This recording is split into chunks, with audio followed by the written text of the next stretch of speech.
Well, let's get this started. Hi, everybody. I'm Chris Stevens, and good morning, good afternoon, good evening, depending on where you're at in the world. We're thrilled that you're able to join us here. I teach at the Mendoza College of Business, but I'm also pleased to be the founding co-director for the Inspired Leadership Initiative here at Notre Dame. It's our program for those that have completed their traditional careers to look to return to campus for an academic year to discover, discern, and design their next act.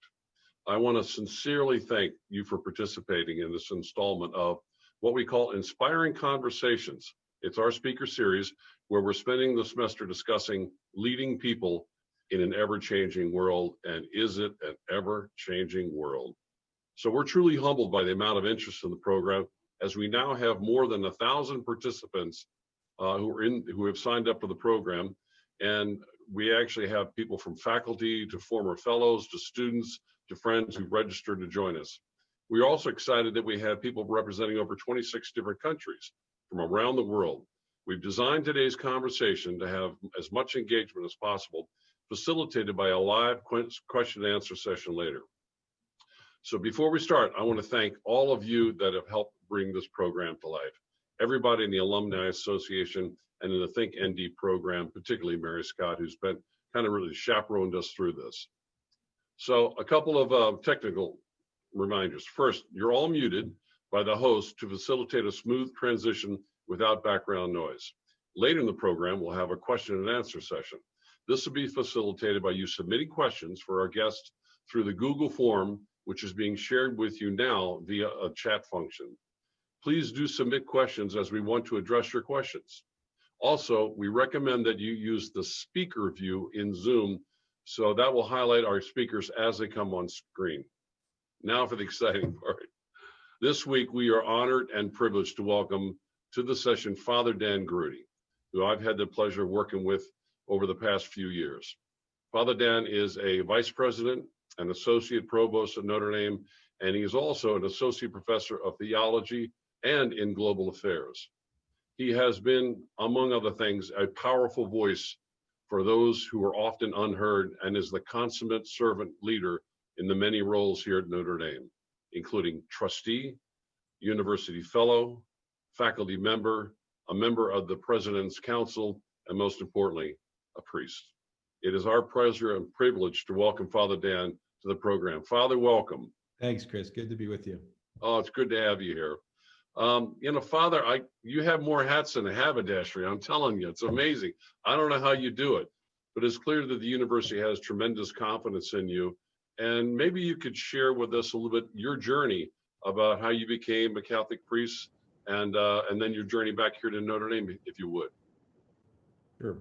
So I grew up in the East Coast, and my dad worked for the phone company, and we moved around a lot when I was growing up, and we lived mostly in Connecticut and New Jersey.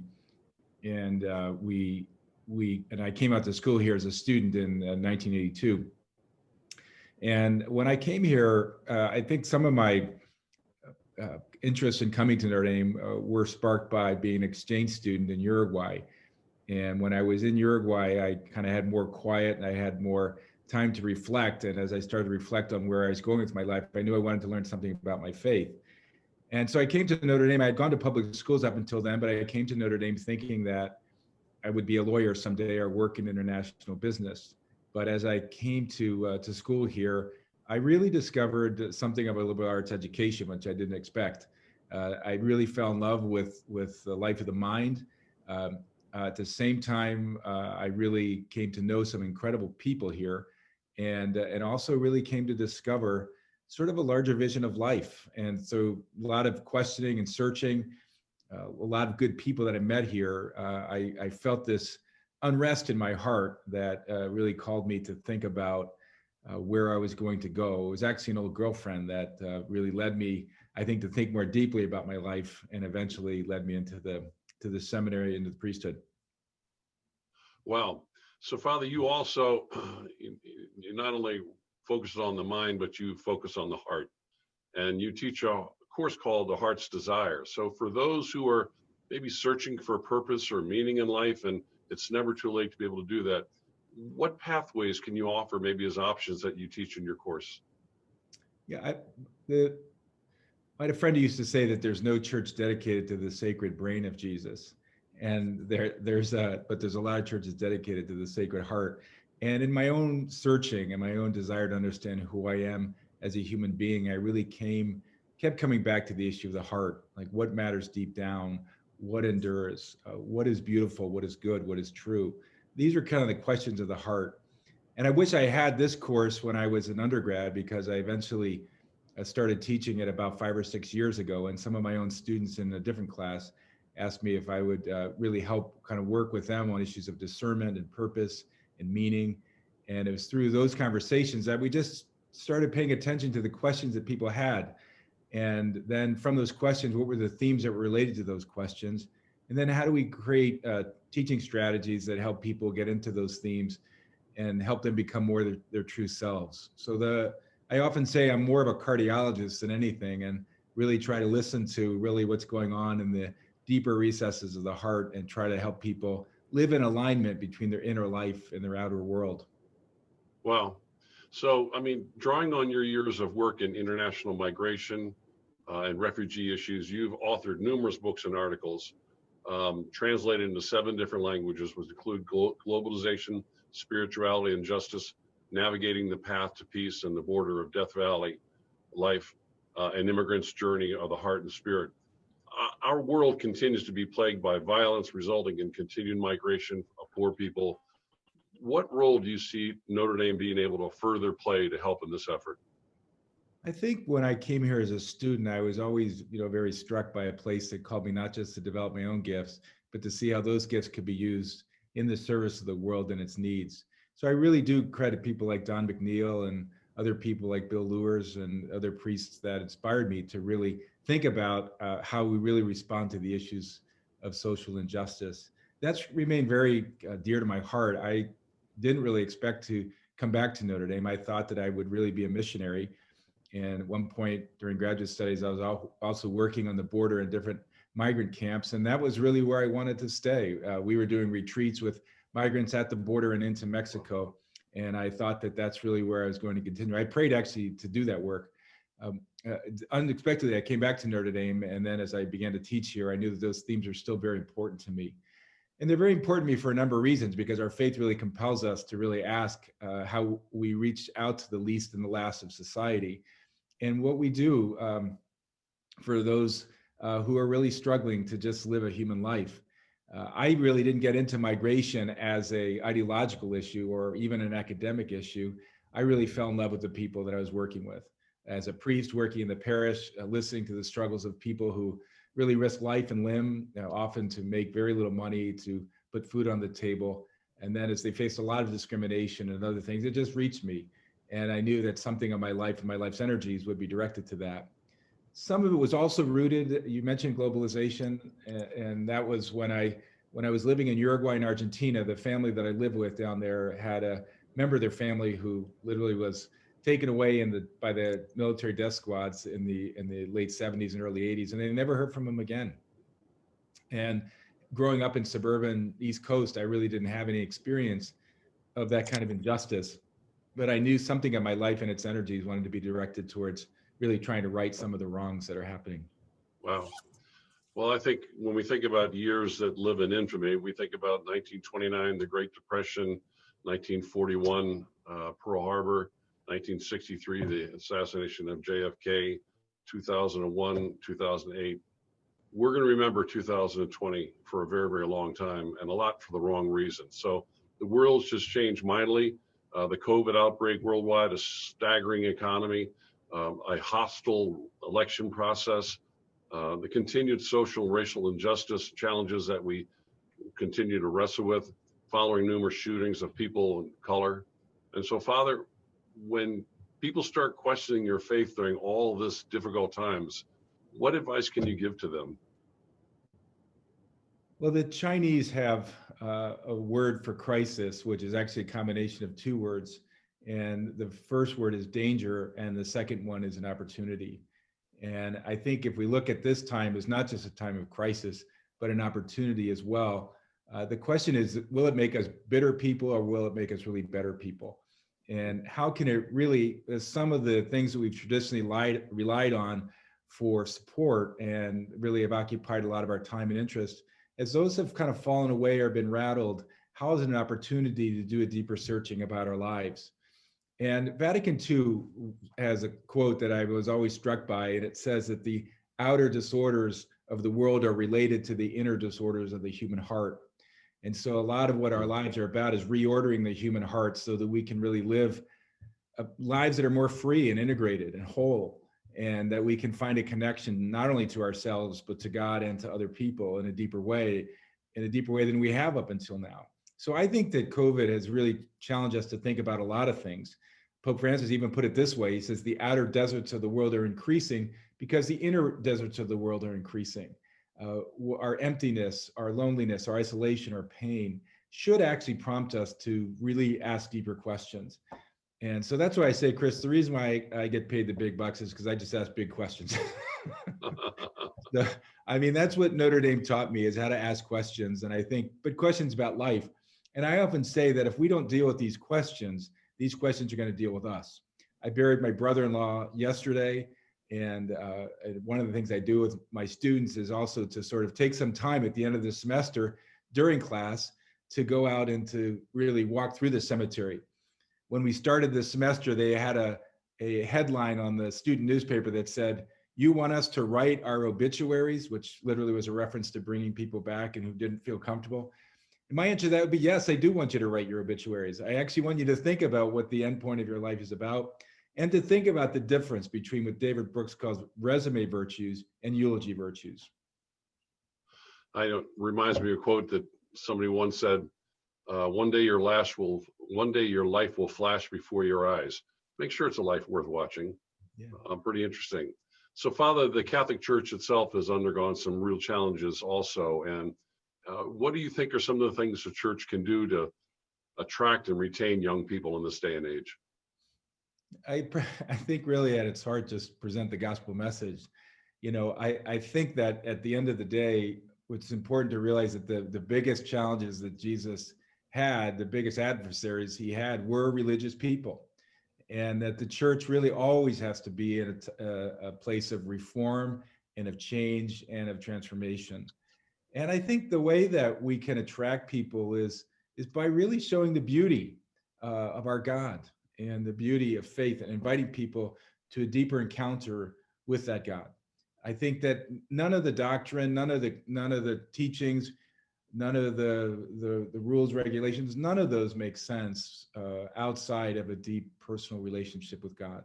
And I think in the end of the day, that's what our church needs to continually call us to. There is a better way. There is a more beautiful way. There is a way of really going deeper into understanding what it means to be human before God, and to really live with the suffering even that we have and let it be transformed into something new.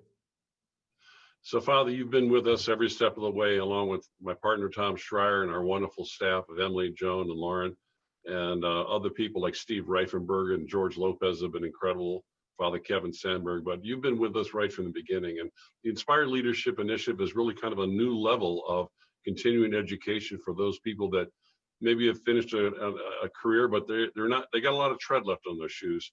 How have you found this journey with ILI to be for yourself? Oh, you know, it's such a gift to really work with students who are undergrads, and also to work with folks in the ILI. And Chris, you know, I remember those first lunch conversations we had, and I remember it being with Steve, and I remember, you know, and I do remember, you know, you and Tom saying to Steve and I saying, "Hey, this is great. You know, you guys can work with us," and this, that, and the other thing. And like Steve and I looked at each other, so we already have 3 jobs. But anyway, we were so won over by you and by Tom and by the team, and by the mission, really. And what a gift it's been. What a great adventure it's been. Because really what it is about life and going deeper in our lives and really talking about the things that matter. And we really came up with that idea in the beginning. We often say, for those who are listening, that with Tom and Chris and with myself and Steve, we were like the Beatles. Like, we were all playing very different instruments, but when we came to riff together, we had a lot of fun. And so, but Tom and Chris were really leading the charge. They were the John and Paul of the group, and we just started playing music. But one of the things we decided was, we're not just going to think about what we want to do. We want to think about who we want to be. Yeah. And let's get out of the accomplishment games and find out what's the bigger mission of our lives. and how do we find a flow between our inner life and our outer world? Yeah, if you were to speak to some people out there that are listening today about the value that maybe the Inspired Leadership Initiative can bring if they have a year of their life that they can dedicate to it, what would you say would be some of the highlights of the opportunity? Some of the things that have been really fun is to just gather the fellows and after class. We taught the Great Book Seminar. We have the Design Your Inspired Life class now. We're working on the Heart's Desire class as well for this. But I think just how do we make these days count, and how do we realize this? How do we have meaningful conversations about things that matter? That to me is what a heart of what ILI has been. And so coming to my room or other places where we've just sort of talked about questions that we're dealing with, and maybe questions we've long held or long had or never had a space to explore them, or maybe we've been too busy to explore them. So for me, that's what this is about, is creating a space to create connections where you can have meaningful conversations about things that matter. And also really how we make these days count. I think as we realize our life is limited, it really kind of puts an exclamation point around how to really live with wisdom and not just sort of knowledge. Yeah, so one of the things we have in our mission statement for the Inspired Leadership Initiative is to allow people to come back here to discover, discern, and determine what they want to do with the rest of their life. And as you said, who they want to be. And be a greater force for good, as Father Soren wanted this university to be. Some of the fellows have put together an initiative called Imago Dei that they want to be able to address the issue of human trafficking. Big issue, big problem. How do you see perhaps Notre Dame playing a supporting role in that regard? Yeah, I don't think the mission of Notre Dame is just to build a moat around ourselves so that we can make ourselves richer. One of the things I say is we have to distinguish between excellence and greatness. And I think excellence makes ourselves feel good, but greatness makes other people feel good. And I think as we look at issues like human trafficking, the global refugee crisis, we look at issues of climate change, we look at issues of homelessness, global inequities, all of these, Notre Dame should have a role in speaking to that and really addressing that. And thankfully we have graduates that are engaged in issues like this, but we need to continue to cultivate that we don't just want to help kind of educate people to make them smart, but we actually want to form people to make them good and to really enhance the goodness that they come with.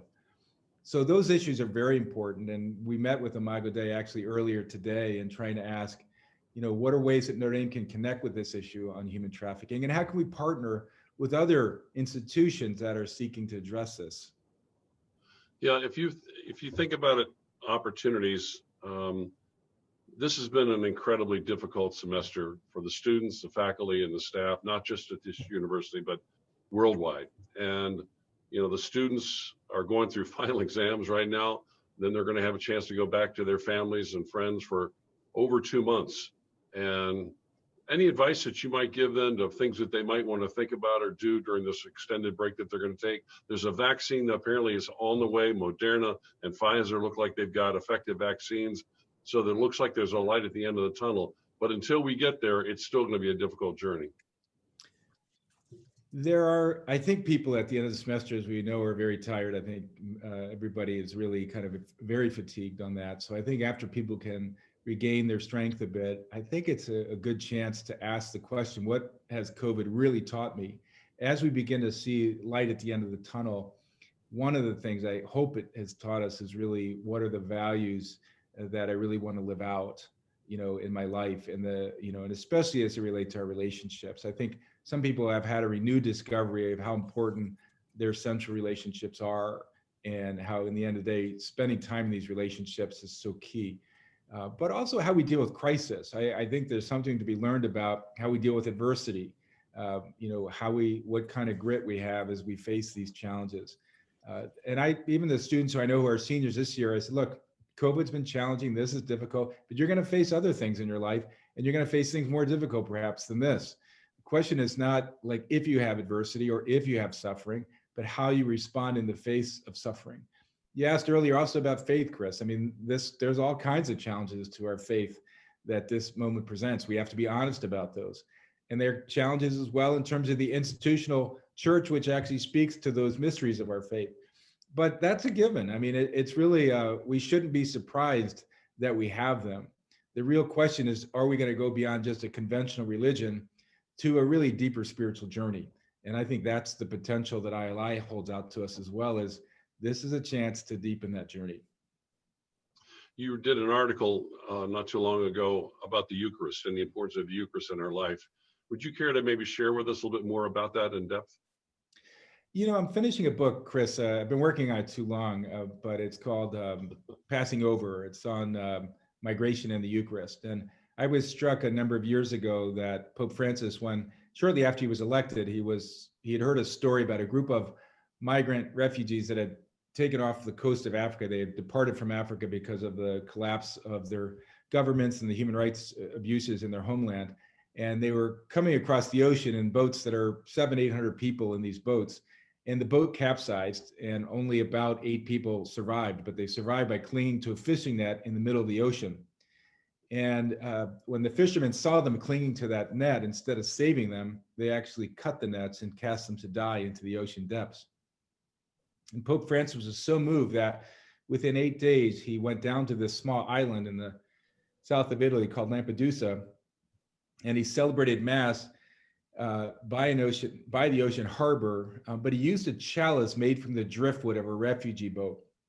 So I began to ask, what's the connection between the Eucharist and the refugee crisis? And because I think about this issue theologically, the question is, how do we think about the relationship between migration and theology? And that led me to do some research in Lampedusa, to work with refugees there as well, and to theologize about this. And so I've been trying to ask this question between how do we think about the Eucharist in light of the migration crisis, as well as in the southern border of the US each year, around this time of year, the bishops have a Mass where half the communities in Mexico and half the communities in the United States, and they join the altar together at the wall. And so the question is, what does it mean to celebrate the Eucharist in the midst of this divided political reality? So that really is where, how can faith reshape our imagination about how we think about this issue? So, Father, I don't know where you find the time, but I know that you also have some avocations that are important to you. You're an avid downhill skier, and you're also quite an accomplished carpenter. And maybe could you just share with us a couple of things? One, what's your favorite ski slope to ski on? And secondly, you got any examples of woodwork that we can see? Be happy to. Yeah, my family and I were making a vacation in Stowe, Vermont, 1976. That was a banner year, and I remember watching Franz Klammer with my family win the Olympic downhill that time in Innsbruck. And when I saw the way he threw himself in that downhill race and risked everything he had, not knowing whether he was going to wipe out or win, and it was a thin line. As soon as he finished that run, I said, "That's what I want to be when I grow up, is to be Franz Klammer. I just want to be a downhill racer." And so I prayed. The next season, I was in Little League, and I was playing right field, which is, that's where you put all your worst players. And I remember praying amidst picking the daisies that God would someday, he said, "Ask for anything in my name." And I said, "Lord, I want to be in the Olympics someday." And he said, "Ask for anything." And I said, "All right, I'm going to go out on a limb." And I said, "Well, I want to win the gold medal too." And so I wondered, what would God do if two kids prayed to win the gold medal? And I realized that in ways, as I prayed that prayer, that's only a narrative that's deepened for me, because the way Franz Klammer threw himself into that downhill was the way I really wanted to live my life. And I had a chance to be in a race skiing against Bodie Miller about 20 years ago. And I remember a reporter asked me, I said, "This is a metaphor for my priesthood." And so they said, "It looks like you're hiding this." And I said, no, this is the way I live. And I said, whether I crash or win, this is the way it's going to be. But I've often said that my journey has been kind of the search for a gold medal, to come to the Golden Dome, but ultimately to create a golden heart. I mean, the theme of gold has gone through my life. But if I could be a priest with such intensity the way Franz Klammer won that gold medal, it'd be a great life. That's awesome. Well, you do throw yourself at things 100%, that's for sure, Father. But so I tell you what, as opposed to me continuing to ask questions, I'd love to see if we can take some questions from our viewers, our audience. So if you've got a question, please submit it on the form. You can see that through the chat function.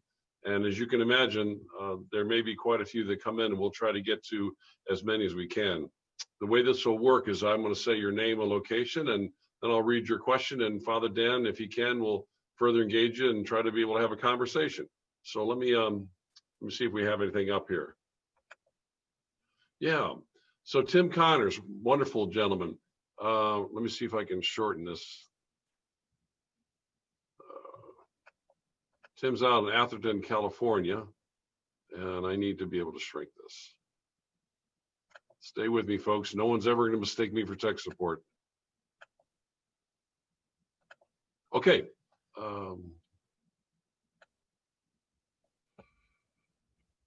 The mission for Notre Dame, asks Tim, is to be a major force for good. As we stay in startups, you can't fix what you can't measure. How does Notre Dame measure being a force for good?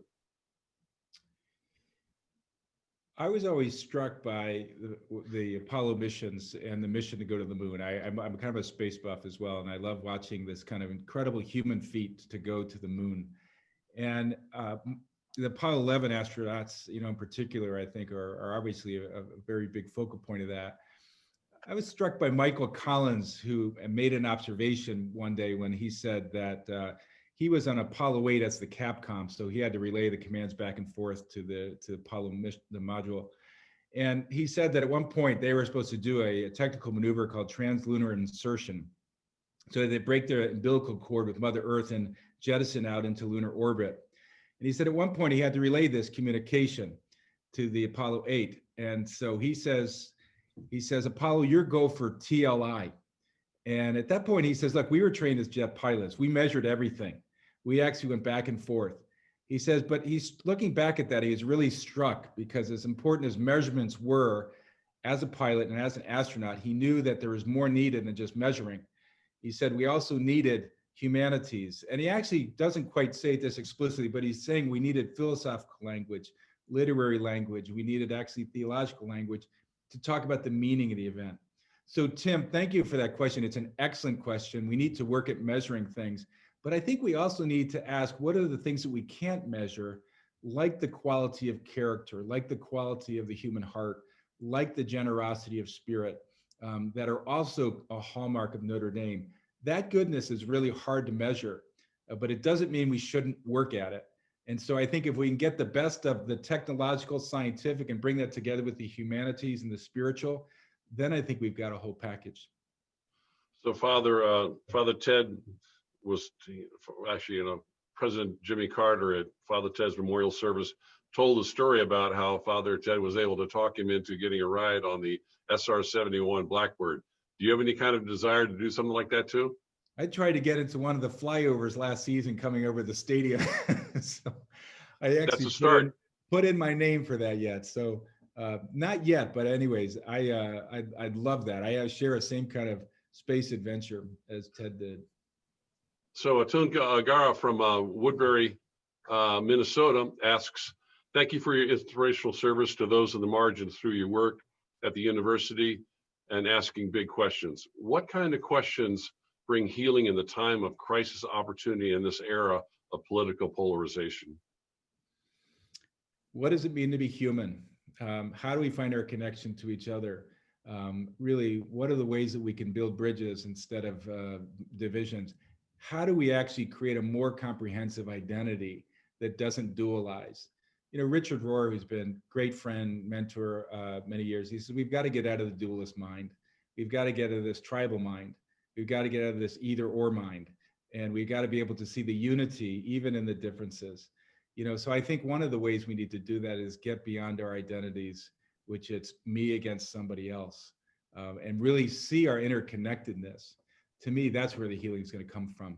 And ultimately looking to God, who alone can heal, but looking to Jesus, who gives us the insight into what it means to really reach out to sinners, to bring in the outsiders, to welcome all people to table, and to see his primary mission is really about reconciliation. Got it.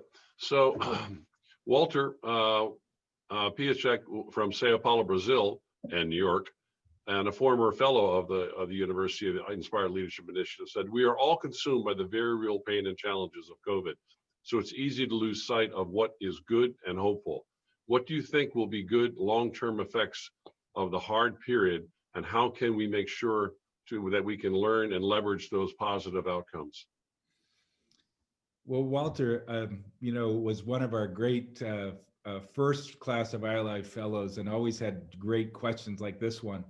And it's hard to say. I mean, what the long-term effects are going to be. I could say what I would hope that they would be is that we actually have emerged out of this with more humility and with more wisdom, and I think a more heightened consciousness about really what matters, in life. And we live a life of great distraction in many ways. We busy ourselves, and we often keep ourselves from facing the issues that really need tending to.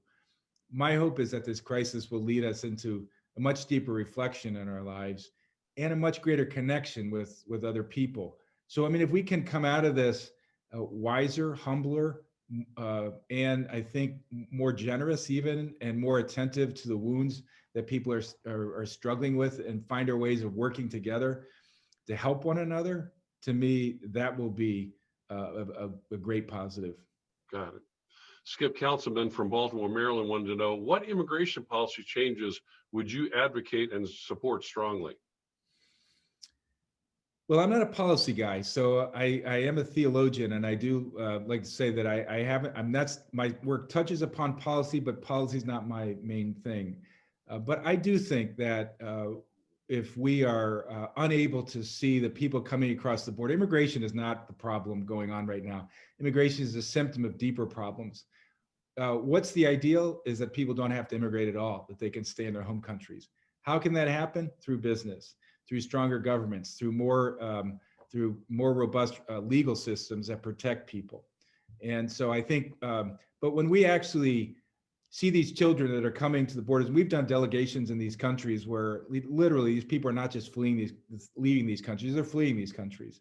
And if they come up to our borders and we're putting guns upon their back, or we're actually keeping refugees at our borders and not allowing them to even apply for asylum, to me, there's bigger issues in immigration, and there's bigger problems in immigration on that. And to me, it's a problem of soul. It's a problem of spirit.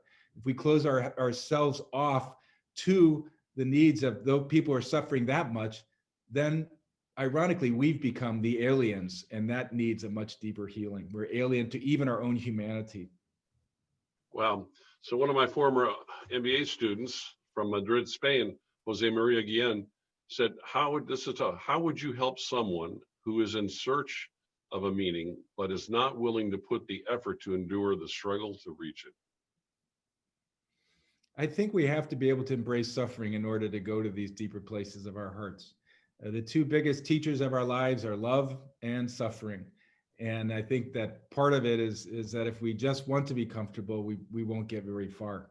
And so I think we have to be willing to sort of accept the suffering that's inevitably part of every life, and even one's suffering that we don't choose or don't want, but that everyone has. And so it is that question. I would say in Spanish, la pregunta es si vamos de Guatemala a Guatepeor or Guatemala a Guatemejor. The question is whether we go from a bad life to a worse life, or whether you go from a bad life to a better life. And that to me is what that means. So we have to really be willing to commit to go into that deeper journey, and it is a decision. But if we don't deal with these questions will deal with us. Got it. Another sad milestone, Bill Hederman writes from Falls Church, Virginia. Another sad milestone in 2020 has been the recent McCarrick report. I am part of a national lay group trying to help the bishops avoid another McCarrick. The bishops do not seem interested in my observations or the lay observations. Can Notre Dame get the attention of the U.S. Catholic hierarchy? Well, I think the Pope Francis, this report that just came out of the Vatican, is a real sign that this was an independent investigation, and that the Vatican was even willing to stop kind of playing these self-protection games, but really let the truth be the truth and let that be known. These are important steps forward. That there's a lot more work to do, I think, is really also important to note. But I think these are some steps forward, and it's still a very painful issue. It is. I've only got, let's see, one more question here. So if you want to have questions, the forum is still open. And I think you dodged this one on me, Father. You talked about Stowe, but Lynn Cassidy wants to know from Phoenix, what is your favorite ski slope? Oh, gosh, my favorite ski slope. There's so many. There are a number of them. I do love Deer Valley in Utah. I do love Heavenly Valley. My brother's now a ski instructor at North Star. This is a great place. One of the most spectacular places is Zermatt in Switzerland. I think that's really one of the most spectacular mountains I've ever seen. But Colorado, there's so many ones there. Beaver Creek, I know Tom Schreier is staying there. Tom and I have been going out to the downhill each November. And Darren Rawls last year allowed me to inspect the course with him right before it started. Greg Heineman, I don't know if he's on this call, but Greg also facilitated some work with the U.S. ski team. It was very interesting to be on the World Championship course with the downhill team, as the World Championship race were going on. We were having conversations about the heart's desire in downhill skiing. It was just a dream job. It was like I thought Ricardo Montalban was going to come out of the blue and it was going to be on Fantasy Island. So I couldn't have scripted a more fun sort of process than talking about these issues on the midst of a ski race and a ski course. Got it. Terry Vogt, a former fellow, said, how do we get through the next year in terms of what are the alternatives to being stir crazy? I've been reading a bit, Zooming a lot, but it is really hard to deal with the lack of personal human interaction. Just silence on that one. I mean, I think really it is.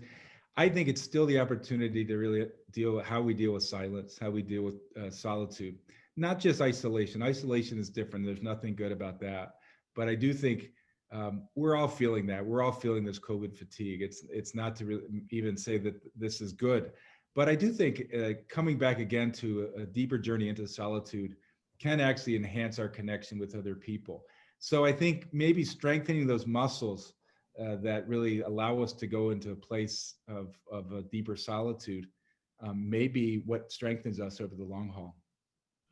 Father, being on the board of trustees and seeing things from the very top, what are you most proud of that Notre Dame has been able to advance over the past year or so? I have nothing but really praise for what the administration has done in terms of COVID. This is a hard one. I mean, when we started, and a lot of these decisions too were done by other committees and teams. So this is a very hard set of variables to be faced with and no good choices. And when we began the year, it was like you've got a machete in hand and we've got to bushwhack our way into making a new trail, but there is no trail. That whatever decision we make, there are going to be risks and there are vulnerabilities on every side. But when we look at this, they were really good people, really dedicated people, really smart people, and generous people that stepped in to really work at this. We did more than just simply say, well, we'll bring everybody back and hope it goes well. There's an infrastructure in place, Chris, as you know. There have been people in the stadium that have been doing the contact tracing, the testing, been working behind the scenes to get the companies involved that could help us have an adequate facility to make sure that people are safe. And so it's been hard still, but on campus, to just plow through. But the decision to start early and end early, now that things are heating up, ended up being the right decision. But we didn't know this in advance. And I think we have to be content to have leadership without easy answers. I think that's really part of what we have to be about. So Bill Miller, former fellow also, just asked, will you teach the Heart's Desire on ThinkND? I'm in the service industry, Chris. So I think if there's people that really want to do it, I think there's all kinds of ways we can do it. We are trying to now scale this out in different ways to distribute the Heart's Desire to other people who are interested. So that's one of the things we're exploring is how to make this available to a larger audience. Okay. And then Tim Connors had one more question. Said, I've been learning all I can about Catholic virtual ethics. It is such a great guide on how to live a good life. Has Father Dan written anything on this? I haven't, Tim. I'd like to actually learn a little more about that. I mean, do you mean virtual ethics in terms of virtue ethics or virtual ethics? Virtue, probably virtue. Virtue ethics. Yeah. I haven't, but I have some colleagues who really have done a lot more on the issue of virtue ethics. But I do think it is the right place to start. Virtue as it leads to character, as it leads to reflective leadership, as it leads to becoming more human. I've always struck by one Brazilian's theologian's, Leonardo Boff, a quote that he said is that Jesus was so human that only God could he have been. And I think that's the one way to look at even our work in ILI is just say, how do we become more human? I mean, how can we really come closer to our humanity and understanding why we're here and how we've been made? So Lauren Fox has a really good question. Do you recommend a specific method to help people find their mission from God? I think what we try to do in the Heart's Desire class is to one kind of more broadly to look at what's the connection between the deepest desires of my heart, that is the deep energies that keep stirring, and the needs and challenges of the world. I mean, that's to me where vocation is between those two. But we look at the historical context. What are the major issues of our times? What are my foundational experiences that have shaped me, and how have they shaped me? What are the metaphors that we use to actually give expression to those experiences? Who are my major mentors, and who are the people that I admire? What are my core beliefs?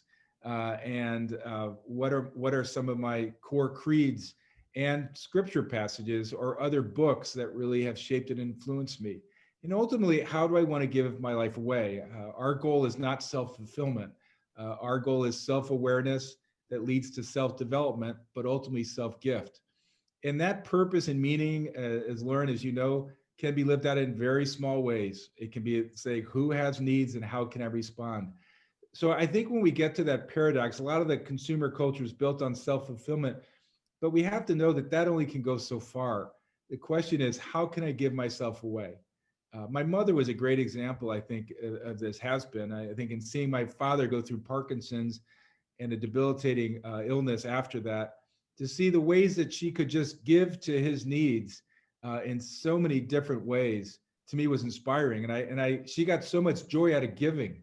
And I think to me, that's where the sweet spot is saying, how can I give to others with what I have? And it can be very small. To me, that's kind of the building blocks of finding a meaningful life. Yeah, I always tell my students when we do service days and they've got to go out in the community as opposed to coming to class to do good things, I always say, it is impossible for you to sprinkle happiness on others and not get some on yourself.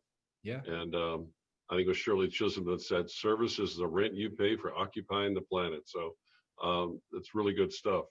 So Mike Delaney very nicely writes from Rockford, Illinois. Father, we managed to have the pleasure of Chris Stevens' insightful lecture as a Hesburgh Lectures in Rockford, and we're looking forward to seeing you someday as well. We hope that you can make it to Rockford. Amen. Any other questions? I'm out of questions here, but I just want to make sure that if you all have any more, please put them in. And Lauren and Emily are doing a great job of getting it to us. Father, you know, as you have had the opportunity to work with the amazing Tom Burrish, and now you've had a chance to work with Mari Lynn, who's been incredible. Are their working styles much different from each other?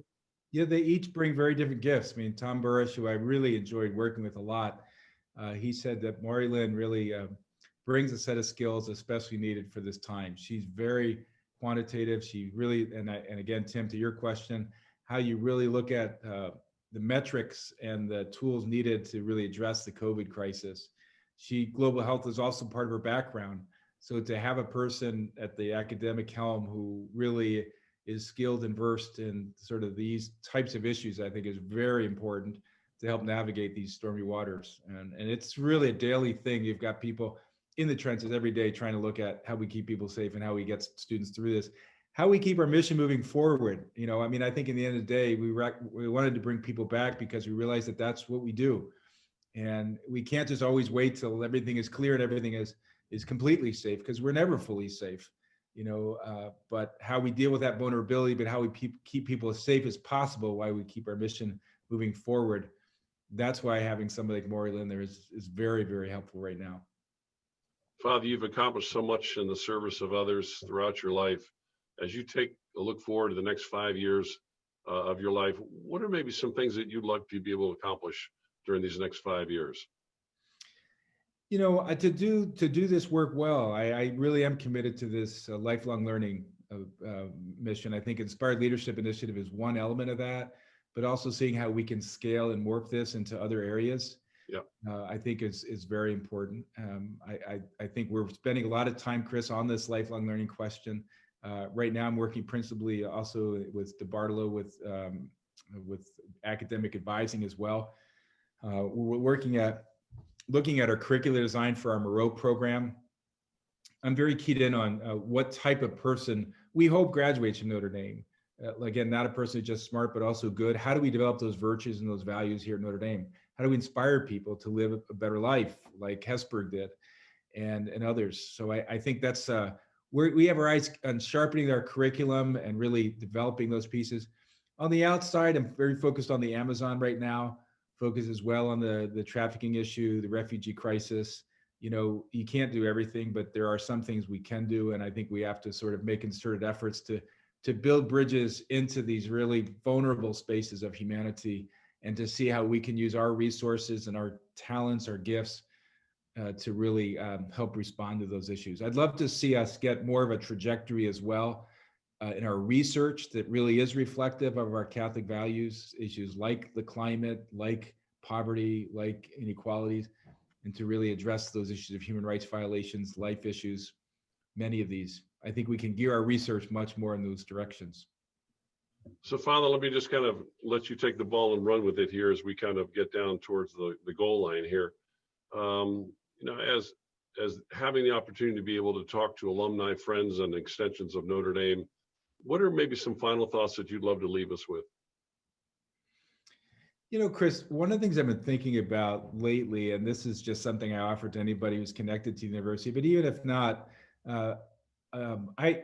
two things. I once did a bike trip across country, and one of the classes I teach in the Heart's Desire classes, I rode a bicycle from Portland, Maine to Portland, Oregon, and I talk about the outer journey of the bike trip, but I also talk about it parallels an inner journey of the soul. So the question is, what's the inner geography of our soul? And I'd like to really offer that Notre Dame itself kind of reveals something of an inner geography as well. So those who are familiar with campus, one of our central buildings is really the Golden Dome, which is about Mary saying yes to God and really letting his will be done in her. That brought forth the word of life, which is the mural on the front of the library. And really you see Christ as the wisdom of the ages, in whom all knowledge really speaks to, and out of that comes the wisdom of the cross. That actually creates a community. So really creating a community at Corby Hall. We have a brand new Corby Hall there, but that's really the community of Holy Cross that I belong to, which is ultimately comes together to worship God, and that's the Sacred Heart Basilica. But that sends us forth to be light in the midst of darkness, which is the grotto. And to do that, it's really, we're called to mission, which is the log chapel. And all of that is really animated by love, which is the Sacred Heart statue in front of the dome. So these issues of fiat, of wisdom, these issues of community and of sacramentality, of hope and of education and of mission, animated by love, to me, that's why Notre Dame is such a special place, because at its core, it's calling us to understand who we are before God, how we're called to love and serve one another, and how we're called to engage in a mission of education and reconciliation that makes us who we're created to be from the beginning. To me, that's an enduring message. And I'm so glad to be working at a place like this and be connected to people who are part of that spirit. And so I offer those reflections to just for people to think about and to really contemplate on. Well, I always love to go to your masses, Father, when we're together. And I always love your blessings and prayers. And if you would be so kind, maybe a final blessing for all of those who are online. Sure. So, Lord, you call us each by name, and you do it in such a way that you call us to be who we are. So we thank you for every person who's with us today. And we pray that your spirit may descend upon us and that it may help us grow in wisdom and understanding in ways that we become our true selves and we become more free to love and to serve. We ask that you may help clarify any of the confusion, and where there is discouragement and doubt, that you may help give us a renewed spirit of faith and energy. And amidst our fatigue, that you may renew our lives so that we may know you as you are, and that your love may refresh us and guide us always.